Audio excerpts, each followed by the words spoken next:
വിശുദ്ധ മത്തായി എഴുതിയ സുവിശേഷം 8-ാം അധ്യായം 23 മുതൽ 34 വരെയുള്ള വചനങ്ങൾ. കൊടുങ്കാറ്റിനെ ശാന്തമാക്കുന്നു. യേശു തോണിയിൽ കയറിയപ്പോൾ ശിഷ്യന്മാർ അവനെ അനുഗമിച്ചു. കടലിൽ ഉഗ്രമായ കൊടുങ്കാറ്റുണ്ടായി.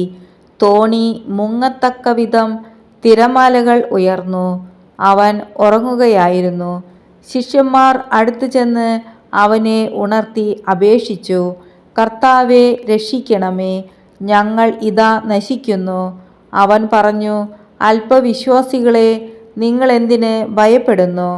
അവൻ എഴുന്നേറ്റ് കാറ്റിനെയും കടലിനെയും ശാസിച്ചു. വലിയ ശാന്തതയുണ്ടായി. അവർ ആശ്ചര്യപ്പെട്ട് പറഞ്ഞു, "ഇവൻ ആര്? കാറ്റും കടലും പോലും ഇവനെ അനുസരിക്കുന്നുവല്ലോ." പിശാചുബാധിതരെ സുഖപ്പെടുത്തുന്നു. യേശു മറുകരെ ഗദറായരുടെ ദേശത്തെത്തിയപ്പോൾ ശവക്കല്ലറകളിൽ നിന്ന് ഇറങ്ങിവന്ന 2 പിശാചുബാധിതർ അവനെ കണ്ടുമുട്ടി. ആർക്കും ആ വഴി സഞ്ചരിക്കാൻ സാധിക്കാത്ത വിധം അവർ അപകടകാരികളായിരുന്നു.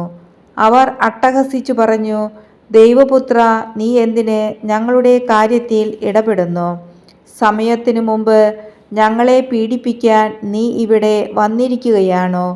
അവരിൽ നിന്ന് അല്പം അകലെ വലിയൊരു പന്നിക്കൂട്ടം മേയുന്നുണ്ടായിരുന്നു.